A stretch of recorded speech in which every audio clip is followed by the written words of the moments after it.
Good morning and Happy New Year to you. We are going to get an oil change done on my car. You know, it's really crazy to me because there's a lot of people on YouTube who talk about doing certain things like, you know, doing oil changes or changing spark plugs, putting fuel in the car, but nobody actually maintains that information for some reason. Apparently, it is very hard for people to maintain the information about how to do oil changes and stuff and, you know, basic maintenance on your car. Well, we're going to fix that today. I have done a video before where I called myself a master mechanic at changing some spark plug wires on my van. I have a different car now, and the car needs an oil change. And I think a lot of you can benefit from learning how to do an oil change. So let's go get the stuff for it.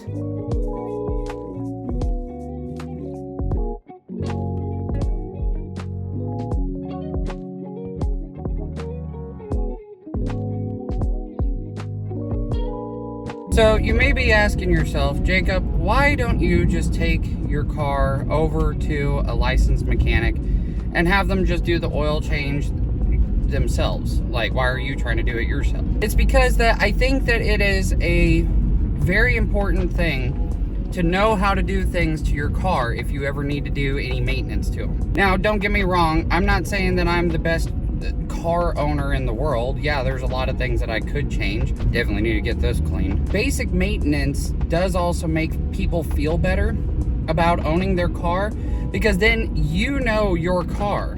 Why would you, okay, for instance, if you knew how to fix your cell phone, wouldn't you just fix your cell phone yourself? Why would you send it off to somebody who would fix it for you? And then you have to charge an exorbitant amount of money. Like, it'll probably be $500 for the person to fix your cell phone compared to about $75 that you could do it yourself. Whenever I tried to get an oil change done on my car before, I was quoted $90 for the oil change. If you don't know any better, that seems like, well, okay, $90, they'll get the oil change done, it's good to go. Well, that's where you're wrong, because those people could always mess something up with it. And if I can do it myself, and I mess something up with it, then I can at least be mad at myself. But at least it would be $25 if I did it. So that's why I do it. It's a cheaper route. You know how to do it. And if you have any questions, there's YouTube videos, kind of like this one.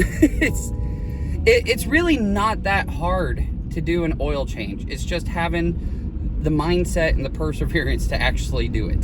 We at the Wally World. Okay, so I was sent on a shopping spree, so I had to get some pizzas and some eggs and stuff like that. I also got me a little bit of alcohol for the occasion because today is New Year's. So yeah, now it's time to go home and get that oil change finished. Okay, I'm gonna go ahead and show you guys how to get this oil change done. Got the oil, got the filter. If you have a car like me, you're not able to get under it very easily because it's very low to the ground. So what you're gonna need to do is you're gonna have to jack it up. I've already tried ramps on this, it scrapes the ramps, so definitely don't wanna do that. So we're going to get the jack out of the back of my car and we're going to jack it up. Here's all my pieces. I don't really care for these jacks, but it works, so it is what it is. It would also be better if I had jack stands, but I have no idea where the jack stands are at the moment or where a jack stand is. Hang on, actually, there may be one out here. I don't see it anywhere out here. I might have already moved it, but it would be best if you had a jack stand because sometimes these jacks can fail and the car could fall on top of you. So it's usually best if you have a jack stand, but I'm just going to trust the jack and hope for the best. All right, so we're going to start over here. So what you want to do is you want to take the jack and you want to try and figure out where the frame of the car is. You don't want to attach it to anything that has anything to do with the wheel. It could fall, it could end up killing you, to be honest with you. But what you need to do is you need to look for whatever metal part of the body or the frame is there. And then whenever you jack it up, then it'll be pretty sturdy. So since we don't have a jack stand, I want it to be sturdy. So there's a little metal piece that's right in here. That's why you can see that's where the jack is, because it's sitting up on that metal piece. And that metal piece right there is actually what's going to help at least protect me and bring the car up so that way I don't die. I don't also properly know how to use this, but I do know how to jack up a jack. So I'm just going to do the best that I can.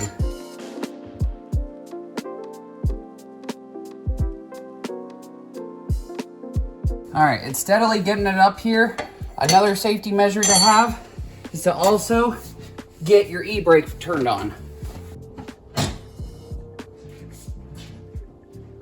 That would suck if for some reason the car decided to move. So e-brake is definitely important.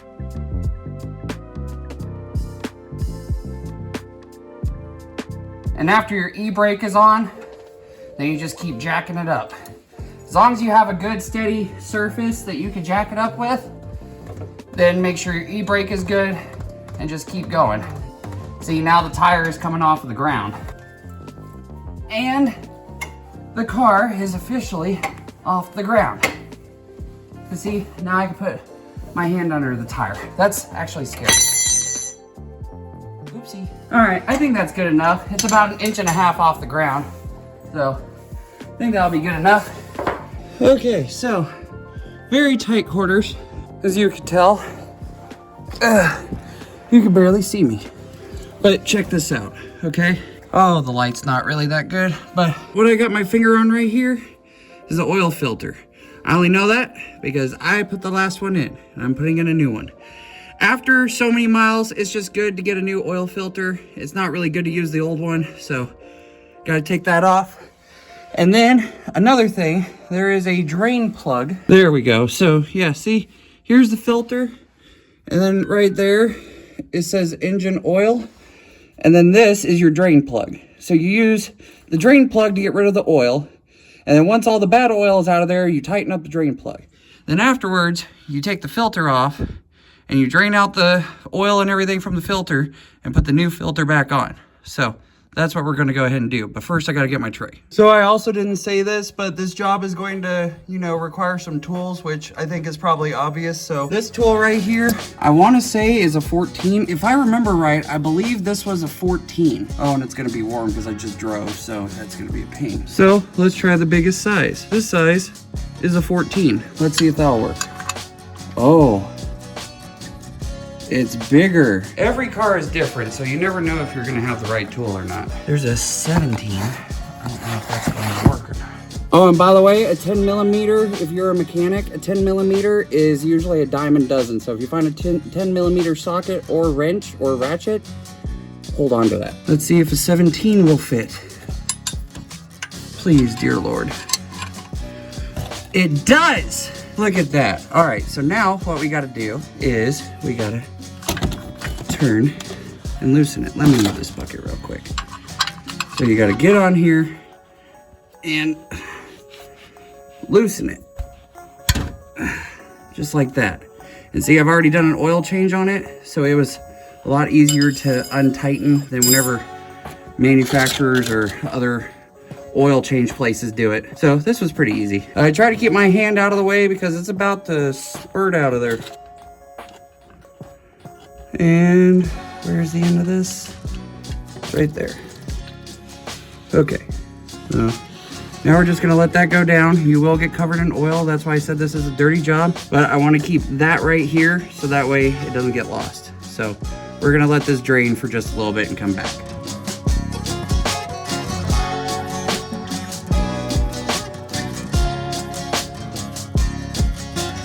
Also, would be a very good idea to keep paper towels ready at all times. Okay, so it stopped peeing itself, so now it's time to put the bolt back into the car.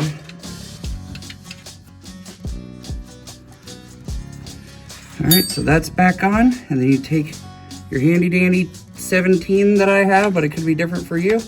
You put it on there, and you tighten it up. I try to at least get it as tight as I can, just so that way we have no issues. Ow! You will do that also. You will bang your hand around. So that's as tight as I can get that, which I think that's okay. All right, so now we got our full bucket of oil. Now it's time to take off the filter. And the filter is also going to drain oil, so just be prepared for that. Like this. I'll hopefully show you if I could turn the motherfucker. All right, so I loosened it up. That's one thing I do like about this filter is that it has the grippy end right here, so you're able to turn it. I just had to get a better grip because this hand is covered in oil, so I'm very slippery right now. But time to get this off of here. There it goes. It's peeing everywhere again. See, I told you guys. All right. So now we just take it off. It is going to make a mess, but it's okay.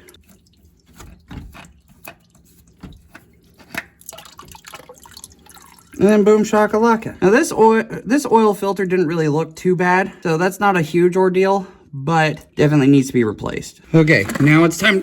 Don't run away from me. Now it's time to put the new filter on. I get synthetic. I know that there's mechanics out there that say don't get synthetic, but I just follow what it says for the car. And if something goes wrong, well, you know, they're to blame, I suppose. That looks a lot better. But before I put it on there, I do want to at least lubricate this ring all the way around here. So what I'm going to do is I'm going to use some of this old oil and just lubricate the ring. Because if you just do it dry like that, like it could break apart, it could give you more issues down the road. So we're going to lubricate it beforehand. So you take a little bit of oil and you just go all the way around the rim. You don't have to do a lot. I just made a mess, but you just go around the rim and there you go. It's lubricated. This can actually get moved out of the way now because now it's just in my way. So then you come in here and you take the oil filter and you just screw it back on. Like I said, I like this grip right here because it's like a sandpaper grip. Let me give you a quick close-up of it. This grip right here, it's like sandpaper, and it's easier for you to grip because you usually get oil filters and they're just like smooth like this, and they're a pain in the ass to get off. And then you have to get an oil filter tool, which I do have one, but I haven't needed it lately, so that's why I don't use it. But you can get an oil filter tool that will basically break it off. And by break it off, I mean just like bust it open so that way you know you can turn it better. All right, so I got that pretty well tightened on there. I got that pretty well tightened on here. I'm gonna leave the car up for now because whenever I put the oil in, I wanna make sure that nothing is leaking. So that's what I'm going to do. Okay, so there's this thing right here called a dipstick. What you wanna do is you wanna make sure that the dipstick, which mine looks a little bit different compared to everybody else's, but you wanna make sure that the dipstick is pulled out just so that way you don't get any air bubbles, and then you can also get a decent reading. So the engine oil is gonna go right up here. The engine oil goes right here. Most of the time, it will tell you exactly what type of engine oil you need. I need 5W20. This has over 200,000 miles, so I need the high mileage 5W20. So since we got that, all you gotta do is take this off. Boom shakalaka. We'll put it up here with the dipstick so that way it doesn't get lost. And now we need a funnel. Believe it or not, my grandfather is always about his funnels. So we got plenty of funnels. So now you just want to stick the funnel right in there. And now we just got to fill it. This car also takes less than 5 quarts. This is 5 quarts right here. So I'm going to try to at least get to maybe here with this bottle. Because if you fill it up too much, then you shoot out a lot of smoke, and then having too much fluid in your car is never good. Not just with oil, but with like coolant and stuff too.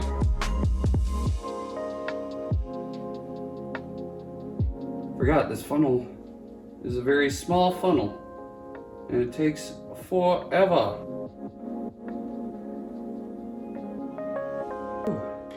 Now let me see if there's a bigger funnel over here. Now this is a funnel.